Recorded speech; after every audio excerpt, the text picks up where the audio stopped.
Tucker Carlson interviewed Ted Cruz, and I don't know if it was intentional to do so or not, but he really humiliated Ted Cruz. Everybody's making fun of it except for Ted Cruz. Ted Cruz on social media thinks he did a fantastic job. Everybody else realizes that he bombed this interview. There was discussion about surveillance, about Israel, about the Bible. Let's see where Ted went wrong. We're starting off here with surveillance. Why is it okay for Israel to spy on Americans? Check this out. National security Well, interest, and it benefits us enormously. Well, before we can make independent judgments about whether or not that's true, and I'm certainly open to it, I think we need to know what it costs. So what's the annual cost of defending Israel? Do you know? $3 billion a year. No, that's the aid. But I mean, the cost of the weapons, for example, the cost of U.S. personnel there, the cost of moving ships to the region, which we're doing right now, the cost of moving tankers to the region, all of that. Do we know what the cost is? So look, the last week, I don't know. And there's some lag when the administration under the Constitution, the commander-in-chief has control of the armed forces. And so President Trump has made some decisions that we'll know the cost over time, but I don't know the last week. I don't have visibility on that. The annual cost is $3 billion. It's a 10-year memorandum of understanding, and that's the principal driver of the cost. But let me make a point. Let me make a point. Sending $3 billion to Israel, we should be using that $3 billion right here at home. When people say we don't have money to give everybody health care, we don't have money to do this, we don't have money to do that. How are you going to pay for it? How are you going to pay for it? Number one, you stop giving money to Israel and let them take care of themselves. That's number one. Everyone in Israel has health care. They have free college in Israel. We don't even have those things here for us in the United States. So everybody see where I'm going with this? Good. Let's continue. Massive benefits from Israel. Israel shares the Mossad is one of the best intelligence sources on the planet. The enemies of Israel, the people who hate Israel, they all hate us. It's almost a perfect overlap. And so if we tried to recreate, if we're just trying to defend America, we tried to recreate the national security benefits of our alliance with Israel, it would cost, I don't know, $30 billion, $300 billion. So can you elaborate? And again, I'm going into this as someone who's always liked Israel and still does. But I also think at this point, given where we are, it's fair to ask rational questions about what the benefits are. Good. Yeah, what are the benefits? So does Mossad share all of its intelligence with us? Oh, probably not, but they share a lot. Really? We don't share all of our intelligence with them, but we share a lot. It's a close alliance. Do they spy domestically in the United States? Oh, they probably do, and we do as well. And friends and allies spy on each other. And I assume all of our... Pause. Let me just ask you guys a question, okay? Do you spy on your friends? My friends don't spy on me. What kind of relationship is this? Why would they need to spy on us if we're allies, if we're friends? Shouldn't they just trust us? Or maybe they're spying on us so that they can blackmail people. That wouldn't be a first. Why are we spying on them? If they're a friend and they're an ally, if that's someone that you're supposedly trust, why is this happening? What kind of relationship is this? But see, Ted Cruz takes a lot of money from AIPAC, a lot. So his job is to defend and protect Israel, not you. Our allies spy on us. And that's okay with you? You know what? One of the things about being a conservative is that you're not naive and utopian. You don't think humans are all... Part of the reason socialism doesn't work is the mantra from each according to his abilities to each according to his needs doesn't work. The deflection here by Ted is very interesting. This conversation had absolutely nothing to do with socialism. The conversation was, do you think that it's okay that Israel spies on the United States? He deflects to socialism. Has nothing to do with the conversation. This is why I say he humiliates Ted Cruz. You see how he pivots? Doesn't really want to answer that question. As a conservative, I assume people act in their rational self-interest. So it's conservative to pay people to spy on you? It's conservative to recognize that human beings act in their own self-interest, and every one of our friends spies on us. And I'm not... Do you like it? That's my question. I'm not asking whether they have motive to do it. Of course they do. I understand that. And by the way, I'm not mad at them. And you're an American lawmaker, so I just want to know, hold on. I want to know your attitude. You said that you're guiding principle, in fact, the only principle, the only criterion. I said guiding, the overwhelming. I wouldn't say only. Is it in America's interest? Is it in America's interest for Israel to spy on us, including on the president? It is in America's interest to be closely allied with Israel because we get huge benefits for it. And you want to see the clearest. So he still doesn't answer the question. No, it is not in America's benefit for Israel to be spying on America. And he goes on to say here that it's in America's best interest to be an ally with Israel because we get benefits, but he's still not telling you what these benefits are supposed to be. Because it seems like to me, the people who getting the most, aside from the oil, right? Like we know the US and Israel, they want the oil in the region. They want the resources, right? But the reality is, who's getting more out of this relationship? Because like I said, they get $3.8 billion from us every year. They get free healthcare. They get free college. What are we getting from this relationship other than Israel's going to clear out the field? This is their plan, to clear out the field for a greater Israel so that they'll have control of those resources and all of the Muslim countries, for the most part, will be gone. What are we getting out of this relationship? We're giving them all this money, right? So I think Tucker was asking decent questions. I just want to stop on the spying for a second. That it takes place, as you know, and including on the president of the United States and several presidents. And I just want to know if that's okay and why is it okay? Wouldn't an American lawmaker say to a client state, you're not allowed to spy on us? I'm sorry. I know why you want to. I'm not mad at you, but you're not allowed to. Sure. And I don't care for it. I don't want to be spied on by you. It's kind of weird not to say that, but you don't seem able to say that. Sure, I would say don't spy on us. They're going to anyway. And by the way, the Brits are, the Canadians are. Like, I don't think. Well, I'm not for that at all. Okay. I think it's disgusting. But we don't actually pay their. We're not their most meaningful sponsor. We're not sort of paying for the operations of the British government. So I got to say, and this is it's weird.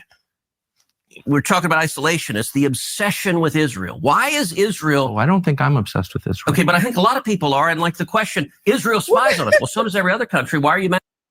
Why didn't you just answer the question? Why didn't you just answer the question? Why are we paying Israel to spy on us? Why? Could you imagine giving someone $3.8 billion a year and then the response is, okay, let me spy on you? Okay, so let me tell you what Ted is not going to say to Tucker Carlson. Israel is spying on the US because they blackmail people, politicians, billionaires, wealthy elites, because of blackmail. That's why. That's what part of the whole Epstein thing was about. It wasn't just about trafficking people. It was about blackmail. That's what it is. Now, Ted Cruz can't say that. He can't say it. And you see Tucker's trying to pull it out of him. Like, why? Still couldn't tell you the exact benefit. At Israel, I guess. Oh no. I'm hardly the one who's. I've never taken money from the Israel lobby. Have you? Taken money from the Israel from AIPAC? So AIPAC raises a lot of money for me, but it's actually a misnomer because the people who raise money are individuals. Right. So it's not the PAC itself, but they're individual members who believe in the American-Israeli friendship and relationship. Is AIPAC a foreign lobby? No, it's an American lobby. But it should be a foreign lobby. See, this is the thing. See, JFK wanted AIPAC. At the time, it was a different name back then, but he wanted it to register as a foreign agent. Do you know that? He wanted it to register as a foreign agent because he saw what Israel may have been heading towards. He also didn't appreciate the fact that Israel was trying to, and this is interesting, right? At that point in time, Israel was trying to develop nuclear weapon. It's interesting how the conversation changed, right? And JFK had a visit that was planned where he was going to go to Israel to inspect that facility. But then he was killed. It's all interesting when you put the pieces together, isn't it? All interesting. Yes, Ted Cruz takes a lot of money from AIPAC. Last time I checked, it's over 1.1 million that he's received, like over the years. He's in their pocket. He belongs to them. He works for them. He doesn't work for his constituents. That's how donorship works. People don't donate to you to vote against them. And then also, you have to remember that some of these lobby interest groups, they're writing legislation in Congress. So that's another thing people need to ask. You have politicians sitting in Congress and you thinking, oh, it's just the politicians writing legislation. No, honey, nowadays we got lobby groups that are writing legislation in Congress. See, Ted doesn't want to tell you that either. Ted is bought and paid for. I don't understand why people in Texas continue to vote for Ted Cruz. This guy is the liar's liar. Liar, liar. He should have been in this movie with Jim Carrey. AIPAC stands for the America-Israeli Political Action Committee. What does it lobby for? So, to be honest, not a whole lot effectively. Listen, I came into Congress 13 years ago with the stated intention of being the leading defender of Israel in the United States Senate. Great. Did you hear what he just said? He came into Congress not to serve his constituents and make things better for them, but to be the sole leader for Israel interest. There you go. He let the cat out the bag. I mean, Tucker didn't really have to pull that out of him. He volunteered that piece of information. I wonder how Ted's constituents feel about this, that he's not in there fighting for you. Most of them are not. They're there to pass legislation for lobby interest groups that have donated money to their campaigns. Most of these people are bought and paid for, and Ted is one of them. Ted. So he's letting you know, he told you, that is why he's there. Just like Chuck Schumer when he made the statement that it is his job to make sure that the left stays pro-Israel. People expose themselves all the time. We just have to open our ears sometimes. Worked every day to do that. AIPAC, a lot of times, AIPAC, I wish were much more effective. Like, there are folks online who are in the fever swamp of. They're very effective, okay? They have been able to win. Last time I checked, is 98% of the elections. 98%. He is lying. It was AIPAC that got Cori Bush removed from her seat. He is lying. AIPAC got Jamal Bowman. AIPAC has been able to get politicians elected and also get politicians removed from Congress. They are very effective. They brag about this themselves. Look on their website. They brag about the fact that they've been able to win like 98% of elections. So what does he mean that they're not really effective? This guy is a used car salesman. I'm terrified of AIPAC, and AIPAC. I'm not terrified of AIPAC at all. You're the one who seems a little uncomfortable when I'm asking. No, not uncomfortable at all. I'm just asking what AIPAC does. My understanding, having known a lot of people who work at AIPAC, is that it lobbies on behalf of the Israeli government. Wrong. Oh, okay. America has thousands of colleges. Okay, we're gonna go to the next part because, like I said, like it's very embarrassing for Ted Cruz. I think Tucker Carlson did a really good job. This is hilarious. Let's get into this part. When was the last time AIPAC took a position that deviated from Prime Minister Netanyahu? All the time. Name one. Okay. Let me go back and give a little history. If you want to do a deep dive on AIPAC, I don't. I want to do a shallow dive that gets. No. I want to get to the core question. AIPAC is lobbying for a foreign government, and I don't. It's not. No. It's lobbying for the United States. It is lobbying for a strong U.S.-Israeli relationship. Okay, so it's not has nothing to do with the foreign government. It wants America and Israel to be closely allied. Okay, but it's lobbying on behalf of the interests of another country. So that's not true at all. And if it's not true. No. How much contact do you think AIPAC leaders have with the government of Israel? No idea. I imagine some. I think the government of Israel is often frustrated with AIPAC because AIPAC's not nearly strong enough. Do you think there's any coordination between the government of Israel and AIPAC? Do they talk? Sure. If you're lobbying for more U.S.-Mexico trade, would you talk to people in the U.S. and Mexico and the government? Sure. Like if. So I'm not mad about that. There are a million countries that lobby Washington. I like a lot of those countries, including Israel. But AIPAC are Americans. They're not Israelis. Hold on. There are tons of Americans who lobby on behalf of foreign governments. I know them. I'm related to some of them. I know how it works. I'm from here. So my question is not, is it outrageous that foreign governments lobby the United States? They all do, okay, including Israel. My only question is, why don't we admit that is what's happening? You're denying it, but it's true. Yeah, and why aren't they registered as a foreign lobby? Because they're not. They're not a foreign lobby. No, they're not. And this. But they are. Israel is not a part of the United States. It's not a state of the United States. It's not even a territory. Like, the US has territories like Guam and all that stuff. Like, it's not. It's a separate country. It's not the US. It is a foreign country. And yes, it should have to register as a foreign agent.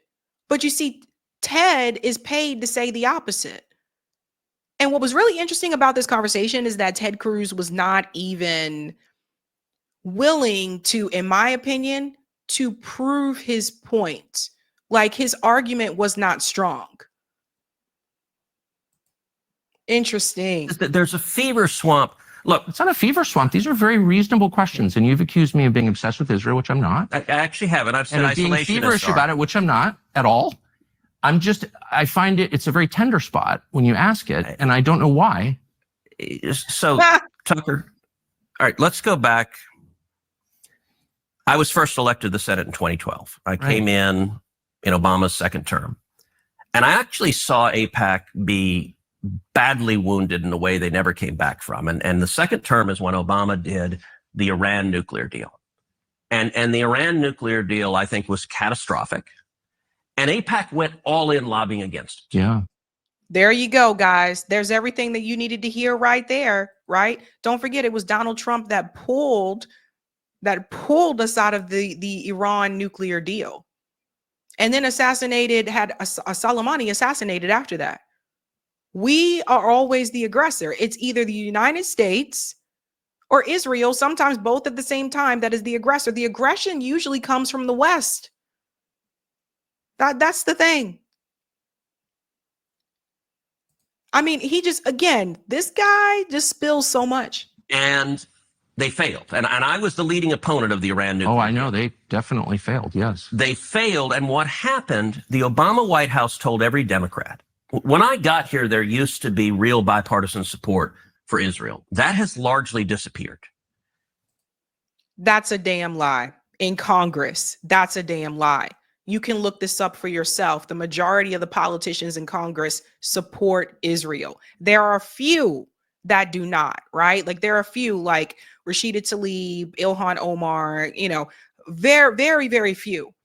Even Bernie Sanders supports Israel. He just does not support Netanyahu's government.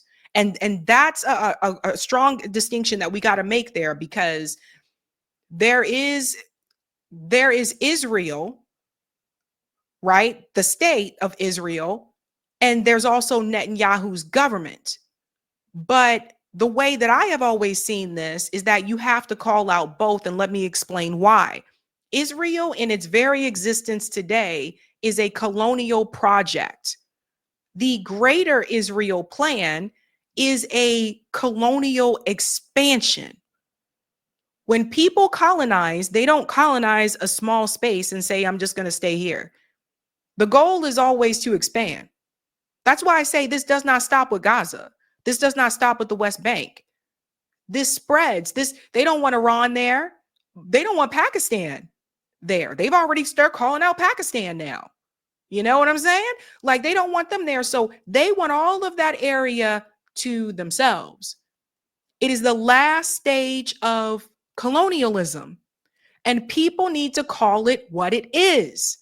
Stop saying this is a place for people to be safe. That is not what this is. A colonizer project that was initiated by Britain. When you go back to look at the Balfour Doctrine, it was initiated by them, as if Britain just gets to decide where people can just go move to, knowing there were already people there. There were already Palestinian and Jewish people that were living in that area together side by side peacefully. Theodore Herzl, who's the father of Zionism, who was not religious, mind you, is the one who brought forth the Zionist project. So it was Zionism that came to Palestine that started all of this mess. So it's a colonial project that you got to call it out for what it is. Stop calling it all these other things. Stop saying this is a safe space. Stop saying all that. It's a colonial project, God damn it. You can say the same thing here about the United States. This was a colonial project. When Europeans came here and they killed the indigenous people, despite what they try to sell you for Thanksgiving and all that jazz, the whitewash history, you really think they sat down with indigenous people after they were killing them and spreading disease and stealing their oil and their land? Put everything together. It's a colonial project. Now, we accept that here in the United States. We admit it. We say, yeah, this is a part of colonialism. But they don't want you to say that about Israel. What else do you call it? Let's continue on.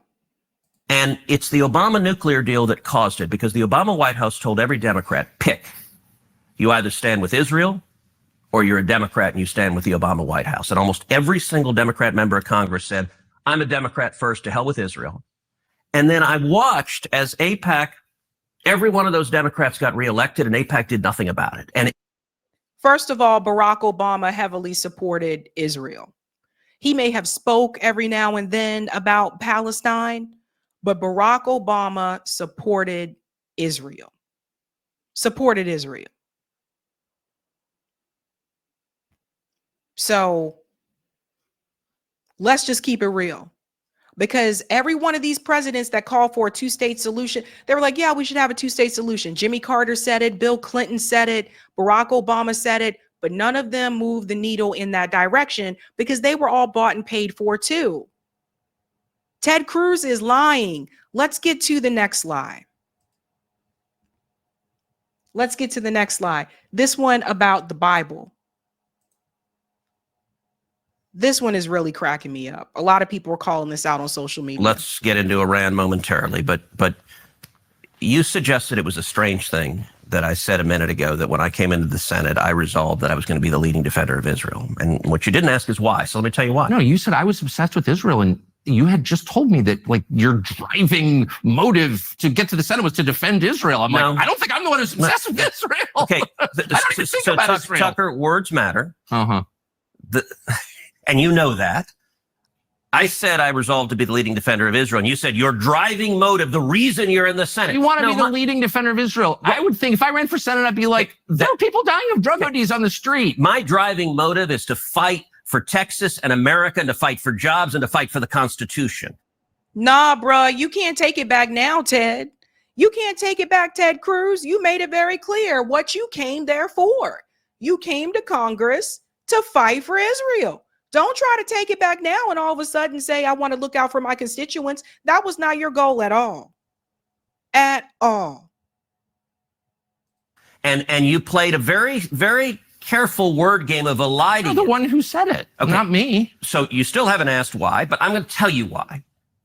Okay. And the reason is twofold. Number one, as a Christian, growing up in Sunday school, I was taught from the Bible, those who bless Israel will be blessed, and those who curse Israel will be cursed. Pause right here. Well, you know what, Ted? I went to Sunday school too. I grew up in the church too. I went to church on Sunday. We had Bible study on Wednesday. If you were in the choir, you had choir practice on Thursday, sometimes Friday. So I know all about this. So let me go ahead and correct something here. The Israel that is mentioned in the Bible is not the modern day Israel of today. A lot of pastors get this wrong, and they preach this to their congregation. And you need to ask yourself again, who mentored your pastor? Where did they get their information from? Right? The Israel that is mentioned in the Bible is not the modern Israel of today. In the Bible, Israel is not a physical place. We will continue to spread this to people so that people really understand this and stop preaching this BS. This is why my mom always told me, no matter what we learn in Bible study, no matter what you learn in church or what the pastors say, always seek out information for yourself. So keep that in mind. When they're talking about Israel, number one, they said in the Bible, he said, when he's talking to Abraham's family, I will call you Israel, because you are a follower of me. So in the Bible, when they're talking about Israel, they're talking about people who follow Jesus. It's not a physical place. Zionists have taken that, and this is how they were able to get the Christian, group along with this greater Israel project, by convincing you that this is the physical place of today, and it is not. A lot of people they don't know. They don't know. They just go to church and listen to what the pastor say, nod the head, and go home. But remember, you have your own book. Like, you have a Bible, you have your own brain. So we used to have to study on our own too, not just Bible study and not just when we were in the church. This is not the same place. The religion is used as an excuse for the Zionist colonial project. It's not the same thing.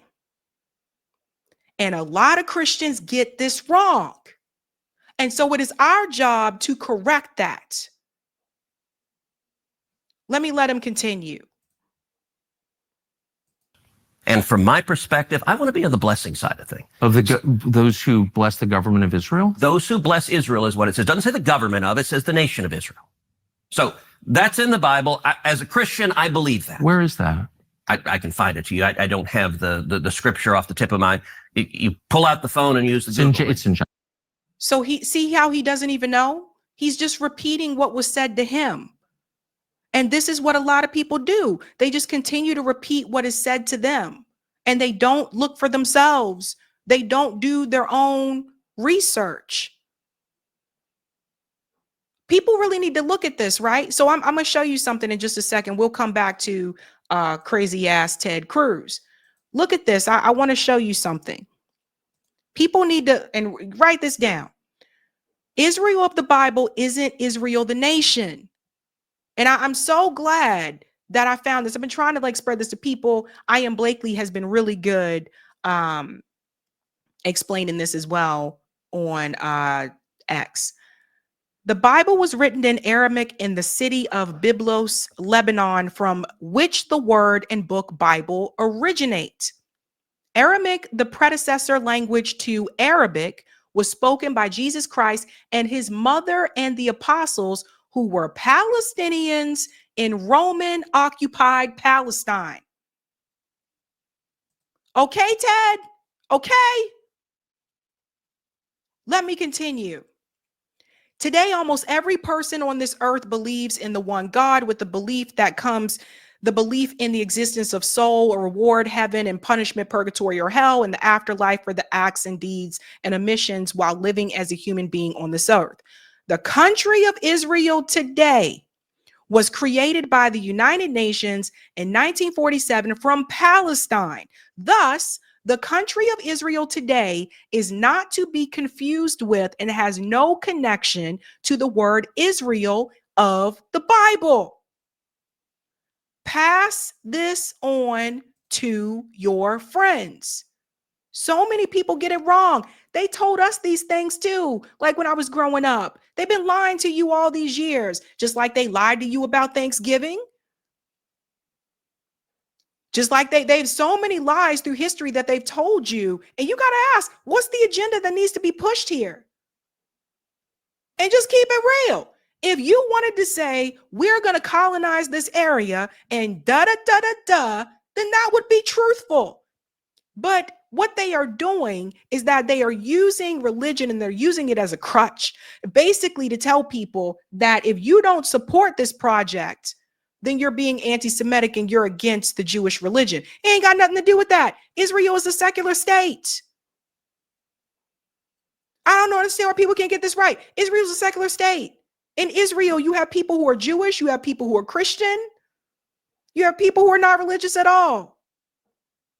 Put two and two together. What you had was a bunch of Europeans, just like you had in the United States, a bunch of Europeans that moved to Palestine, colonized the area, and through the teachings of Zionism, they pushed the Palestinian people out. That's what this is. Let's continue with Wacko Ted.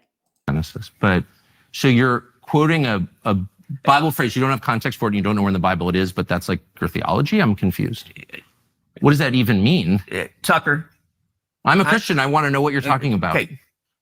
Where does my support for Israel come from? Number one, because biblically we're commanded to support Israel. But number two, Hold on. No.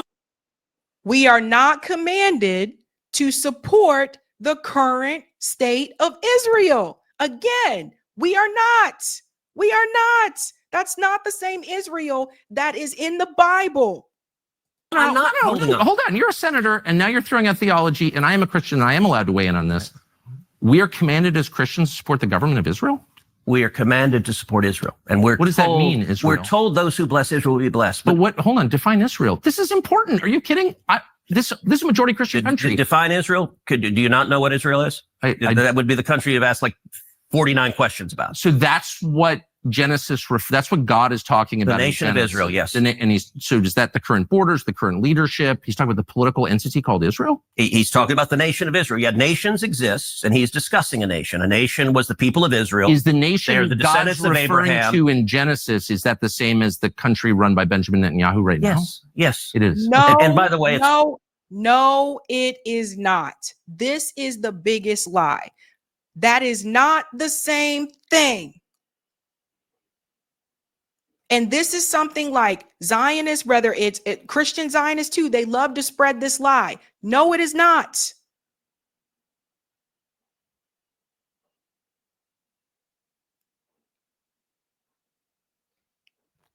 I have to stop it here. It's too much. It's just too much for me. But everybody got that?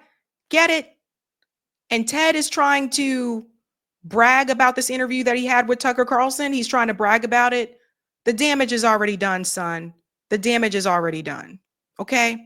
And you can tell that because if you look at the comments, they're quite laughable. Quite laughable. Okay? So everybody stop spreading that lie. Stop telling people that it's the same because it's not. And another thing I want to mention too, and I think people need to bring this home as well. People have to remember that there are different versions of the Bible. The King James Version is not the first version of the Bible. Think about that. Hi. Jose says AIPAC owns Cancun Cruz. Skylar, I'll never forgive Ted Cruz for making me respect Tucker Carlson as a journalist. Never. Thank you, Naya. The interview was brutal and hard to watch. Ted Cruz was obliterated, and I cringed like I was watching the Office episode Scott's Tots. Kudos to Tucker. Hey guys, this was a Sabby clip. If you like what you saw, hit that like button and subscribe.